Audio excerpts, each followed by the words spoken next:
rahasia pahatan jari Allah pada loh hati kita. Saudara, mungkin ini pertama kali Anda mendengarnya, pahatan jari Allah pada ini loh hati kita, ya, bilah hati kita, lalu tangan Tuhan tuh merajah, memahat, mengukir. Ya, saudara, kalau mengukir itu beda dengan memahat. Memahat itu membentuk, saudara. Setelah itu baru diukir. Ya, baru jadilah sesuatu objek, ya, seni yang bagus. Nah, tangan jari Allah itu mengukir, memahat. Dia membentuk semua yang keras, dia mampu untuk menorehkan. Jadi ayat yang saya dan Anda terima sebagai perjanjian Allah itu ditorehkan, itu dipahatkan di loh hati kita. Saudara, itu sebab kenapa seseorang dia di dunia ini selalu dipimpin dan selalu diberkati, dan ketika meninggal masuk dalam sorga, karena ada pahatan jari Allah pada loh hatinya.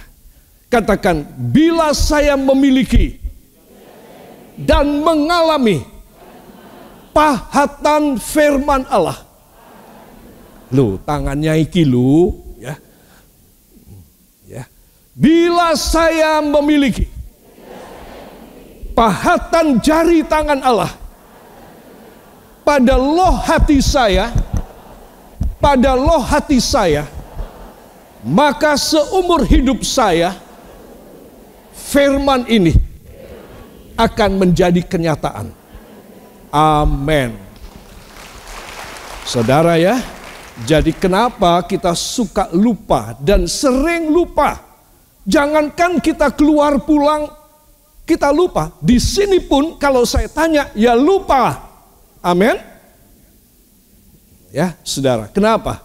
Karena tidak dipahat oleh jari tangan Allah. Saudara, Alkitab mengatakan dalam kitab Keluaran, ketika Tuhan memberikan 2 loh batu hukum Taurat kepada Musa, saudara, maka Tuhan memahat dengan jari tangannya yang berapi. Seperti kalau saudara melihat sinar laser sekarang itu memahat pada sesuatu objek, ya, materi, kayu, perak, atau emas, atau besi, atau stainless steel, maka itu dipahat, saudara, dan selalu akan ada tulisan tersebut, tidak bisa dihapus, saudara. Nah, kenapa seseorang lupa firman? Karena dia mendengar saja dan dia pasif menerimanya. Paling dia mengatakan amin. Saudara mau demikian? Amin. Ya, cuma begitu aja. Jadi apa yang dia aminkan? Yang dia aminkan adalah saya mau demikian. Apa demikian itu apa? Lupa. Saudara, kenapa? Karena tidak ada jari Allah yang memahat pada loh hati dia dengan api dari sorga. Itu sebab para kekasih kita masuk pada subtema yang dahsyat pada pagi hari ini.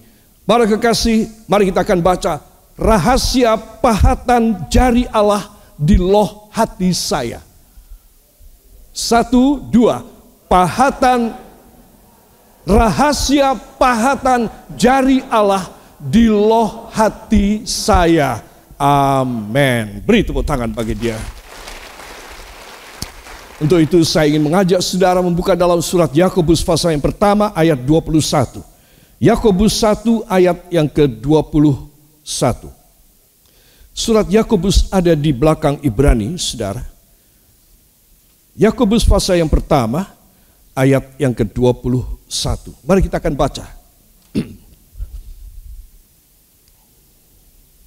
1, 2. Sebab itu buanglah segala sesuatu yang kotor dan kejahatan yang begitu banyak itu, dan terimalah dengan lemah lembut firman yang tertanam di dalam hatimu, yang berkuasa menyelamatkan jiwamu. Amin. Beri tepuk tangan bagi dia. Saudara ya, dari ayat yang kita baca, kalau firman itu tertanam, ya, Nanti kita akan melihat arti kata tertanam itu adalah terpahat. Engrafted, terpahat pada hati kita, itu firman, terpahat pada hati kita, itu yang menyelamatkan jiwamu. Saudara. Jadi kalau sekedar kita mendengar saja, itu tidak akan menyelamatkan jiwa saudara. Jadi kalau saya dan Anda masih hidup setua ini, seumur ini, dan kita masih belum menerima akhir dari hidup kita, maka Tuhan tergesa-gesa memberitahu kepada saudara, ini caranya sebelum kamu mati, anakku, kamu harus firmanku terpahat di dalam loh hatimu, baru kamu selamat. Jadi para kekasih, ini adalah pelajaran yang penting sekali. Katakan, ini pelajaran yang dahsyat. Semua yang dari Allah harus terpahat dalam hati saya. Amin. Ini yang saben hari harus ada pada umat Tuhan, yaitu hadirat Allah. Katakan, hadirat Allah. Hadirat Allah harus setiap hari ada pada saya. Amin. Ya. Hadirat Allah itu diejawantahkan, dimanifestasikan pada waktu itu dengan bentuk tabut Allah. Saudara lihat ke atas ini ya, yang peti yang warna kuning itu semua solid gold ya, dari emas. Yang petinya itu dalamnya kayu, tetapi di overlaid ya, dilapisi, bukan disepuh, dilapisi. Meja mimbar saya ini disepuh emas. Ya, ini emas benar. Tapi nanti jangan dikerok loh ya. Ya, ini emas betul. Saya tidak tahu berapa ons untuk seluruh ini, saudara. Tetapi itu peti di overlaid, dilapisi. Jadi mereka Besaliel dan Aholiab, dua orang seniman yang dipilih oleh Allah, diberi hikmat Roh Kudus yang luar biasa, sehingga mereka membuat lempengan solid gold dan kemudian ditempelkan pada peti tersebut, atas bawah, tebalnya, panjangnya, lebarnya, tingginya, semua, sehingga kayu tersebut nggak kelihatan sama sekali. Tidak ada satu celah lubang jarum pun, setebal jarum pun yang kelihatan. Semua ketutup dengan emas murni, 24 karat. Itu petinya. Lalu atasnya namanya tutupan grafirat. Katakan, tutupan grafirat. Itu adalah emas murni, tidak ada kayunya. Tidak berlobang, tetapi semuanya solid. Saudara. Nah, inilah tabut Allah. Nanti kita akan tengok apa isinya, ya. Nah, tabut Allah ini sehari-hari ada di kalangan umat Tuhan, saudara. Dan kalau Tuhan berkenan kepada mereka, maka dari tabut ini yang ada di dalam kemah sembayang, namanya kemah sembayang, itu akan mengeluarkan sinar, dan sinar itu nembus atap tendanya dari kemah ini sampai ke atas, keluar, dan seluruh umat Israel melihat terang seperti matahari di atas kemah perhimpunan, yaitu rumah Allah. Tetapi kalau mereka melihat 24 jam pada sesuatu menit atau selama sejam, mereka tidak melihat sinar yang seperti matahari tersebut, maka mereka semua menangis dan meraung, dan mereka minta ampun kepada Tuhan. Karena tidak adanya sinar kemuliaan Allah, itu menunjukkan Allah tidak sudi berada di tengah-tengah Israel. Allah kembali ke sorga. Dan mereka akan datang kepada Musa dan Harun, dan mereka mengatakan, tolong Bapak, berikan korban kepada Tuhan sekarang, supaya dia boleh kembali turun di antara kita. Maka Harun dan Musa menaikkan korban, seberapa yang dipersembahkan oleh umat Israel, disembelih dan dibakar di hadirat Tuhan, sampai Tuhan turun kembali. Dan itu ada sinar lagi yang luar biasa mulia di atas kemah sembahyang. Saudara, jadi Tuhan bisa meninggalkan saya. Tuhan bisa meninggalkan saudara. Kapan dia meninggalkan saya? Kapan dia meninggalkan saudara? Ketika kita berbuat dosa, maka Tuhan akan hilang dan kembali ke sorga. Tidak ada di antara kita. Sebab itu para kekasih, kita harus menjaga kita punya hidup kekudusan. Kesucian kita di hadirat Tuhan supaya Dia selalu ada di atas kita. Kemuliaannya, kuasanya, hadiratnya, pengurapannya, itu harus selalu ada di atas kepala kita. Mari tangan saudara. Ya Tuhan Yesus, tolong berikan di atas kepala hamba hadirat-Mu, supaya seumur hidup hamba selalu mengalami hadirat kemuliaan-Mu, kekudusan-Mu, kehebatan-Mu terjadi pada hamba. Dalam nama Yesus. Amin. Ini sekilas tentang tabut Allah, ya. Enggak kurang-kurang Allah itu merekayasa kayak apa caranya. Sampai saudara dan saya ini selalu dilingkupi dengan kemurahan Dia. Ketika saudara dan saya tidak punya uang, ketika kita jatuh dalam sakit, kita dalam keadaan yang nyaris bangkrut dan ruding, kita tidak ada sesuatu cara untuk kita bisa bangkit. Semua unsur, semua orang, semua famili barangkali membuat saudara terpencil. Saudara, engkau tidak akan pernah sendirian. Engkau selalu bersama dengan Dia. Kapan engkau bisa? Ketika engkau dan Dia ada. Dia ada dalam hidupmu. Hadiratnya ada selalu. Sinar kemuliaannya akan selalu ada pada Anda. Ada pada saya. Dan itu lebih dari uang. Itu lebih daripada orang-orang yang mensupport saudara. Itu lebih daripada semua yang membantu saudara dan berempati kepada saudara. Itu semua nggak ada apa-apa. Katakan dibanding kemuliaan Allah di atas kepala saya. Amin. Saudara, itu sebab saya akan masuk bersama dengan saudara ya.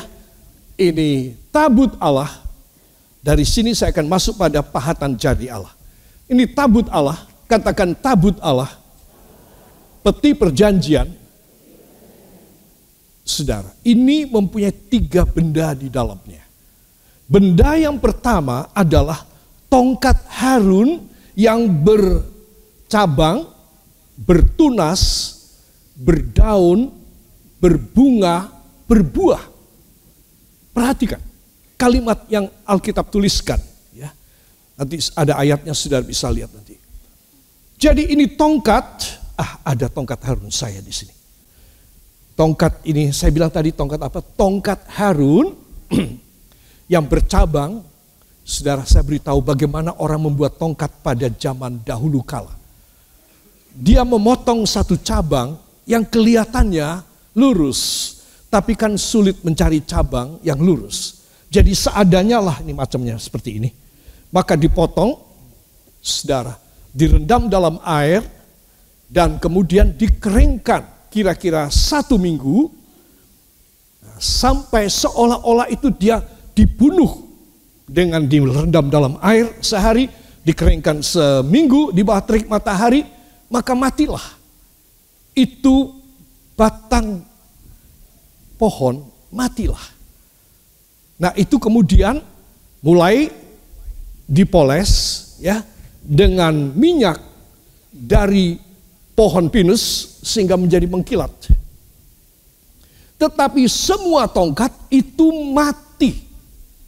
Ya, tetapi tongkat Harun istimewa. Jadi setelah menjadi tongkat, ya saudara, setelah menjadi tongkat bisa juga ditekuk depannya. Ya, ini maksudnya adalah supaya untuk nyeret anaknya yang mau pergi. Nah, ya. kambingnya, dombanya, itu maksudnya demikian. Nah kemudian Tuhan berkata, masukkan tongkat Harun ke dalam peti tabut Allah. Saudara tahu, gak ada tongkat penggembala yang panjangnya cuma segini. Ini bukan tongkat gembala, ini tongkat sulap. Betul apa tidak? Ya. Tetapi dari tongkat segini panjang, ketika Tuhan perintahkan untuk dimasukkan dalam peti itu, dalam tabut Allah, maka dengan ajaib, tongkat itu menjadi mengecil dan masuk. Seperti gambar ini. Saudara, seperti gambar ini.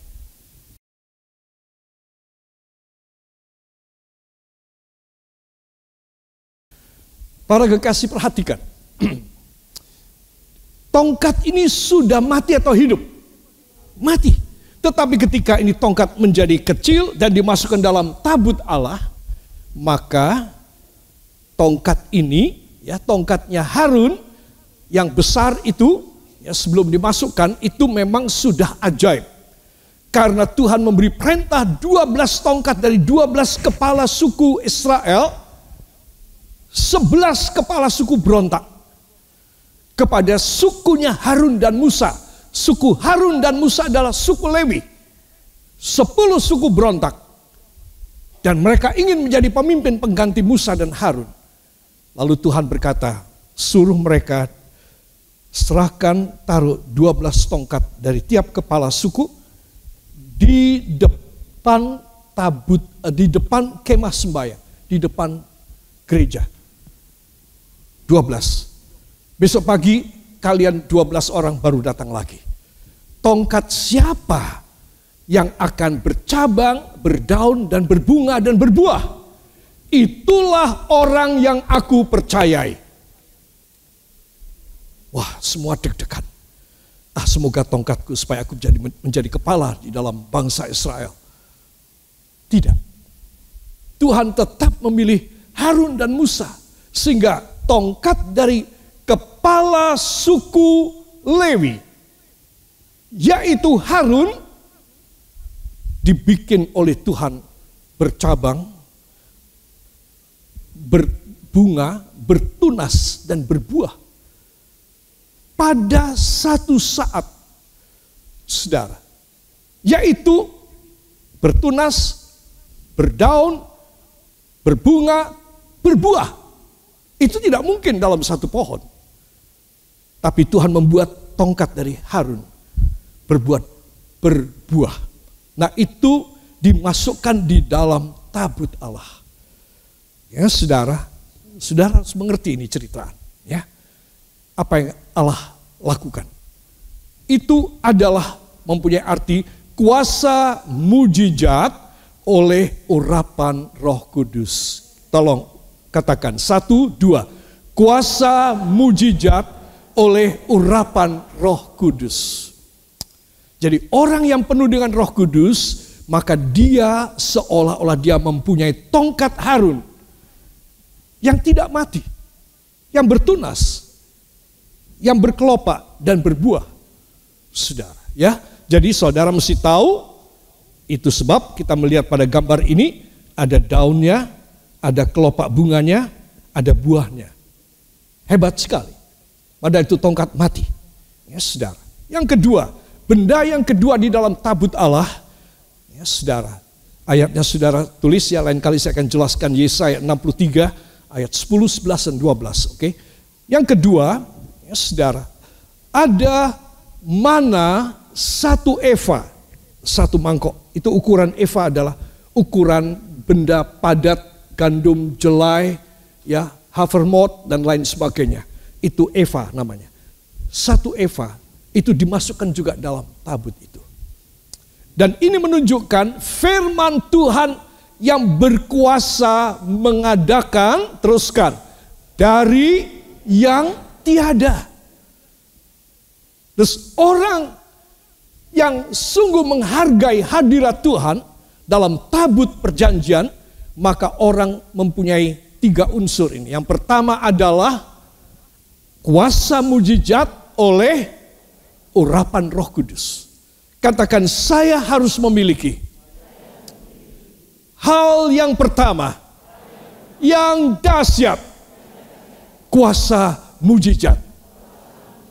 Bila saya diurapi Roh Kudus. Yang percaya, beri tepuk tangan bagi dia. Saudara, kita tahu bahwa Tuhan berkuasa. Kuasa Tuhan itu sampai membawa orang masuk dalam sorga. Contoh, ketika saudara sakit, ketika seseorang sakit, kita mendoakan supaya Tuhan memberikan mujizat kesembuhan. Itu kita katakan kalau dia sembuh, itu dia dapat mujizat. Amin. Tetapi tunggu, itu bukan mujizat yang sesungguhnya. Mujizat yang sesungguhnya adalah kalau kita minta dia disembuhkan, namun dia meninggal, dia hidup kekal, itulah mujizat yang sebenarnya bagi orang sakit. Jadi saya kasih tahu, ini adalah satu terminologi daripada teologi Alkitab. Bahwa kesembuhan yang sempurna itu ada di sorga. Amin. Ya. Isi yang ketiga adalah 2 loh batu. Ya, saudara. 2 loh batu itu adalah perintah Allah yang kekal. Saudara. Yang akan memberi pahala bagi siapapun yang melakukan. Saudara melakukan perintah Allah sekecil apapun. Ataupun saudara mempunyai satu kerinduan, aku mau melakukan lebih banyak perintah Tuhan. Saudara, kecil ataupun tanggung atau banyak yang saudara dan saya lakukan, itu semua ada pahalanya. Ada apa? Pahalanya. Jangan kecil hati. Engkau harus besar hati. Bahwa saudara mempunyai Allah yang dahsyat dalam hidup saudara. Dia menciptakan semuanya supaya saya dan saudara bisa dihidupi oleh dia. Ya, saudara. Nah, para kekasih, dengan ini maka saya akan masuk di dalam jari tangan Allah. Katakan, jari tangan Allah yang akan memahat firman dalam hati saya. Beri tepuk tangan bagi dia. Sekali lagi kita akan baca Yakobus 1 ayat 21. 1, 2.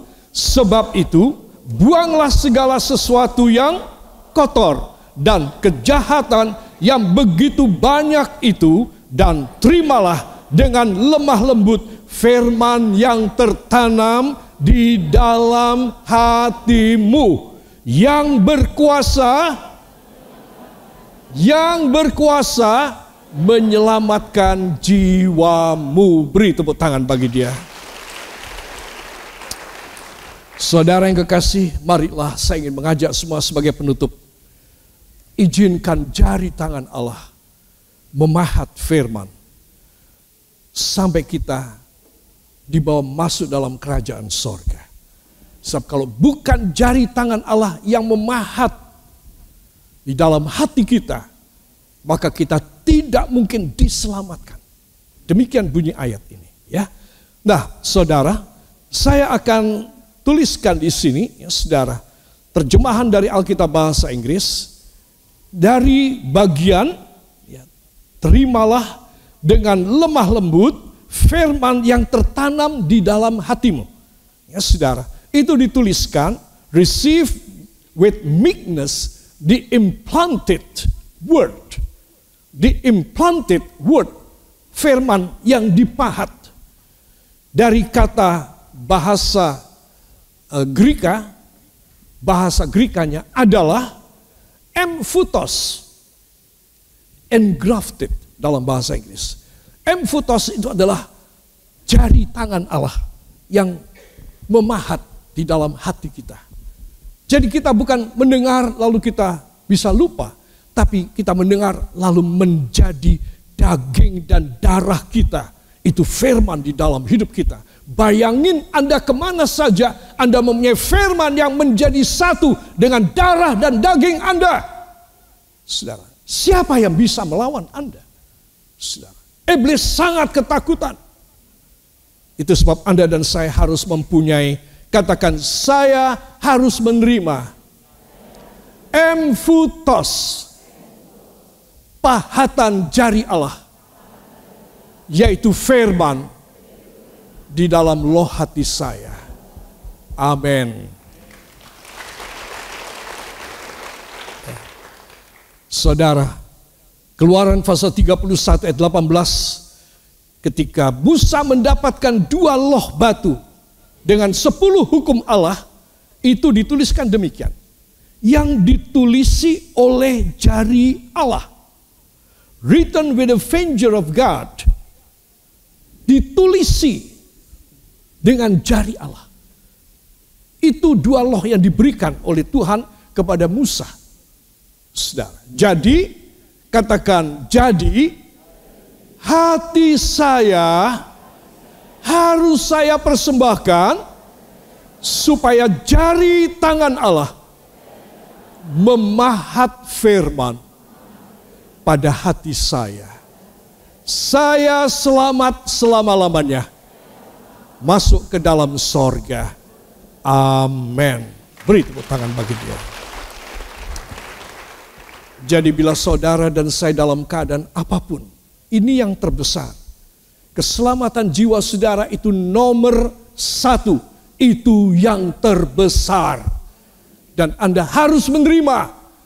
Semua katakan, maka hal yang lebih kecil daripada keselamatan pasti diberikan seumur hidup saya.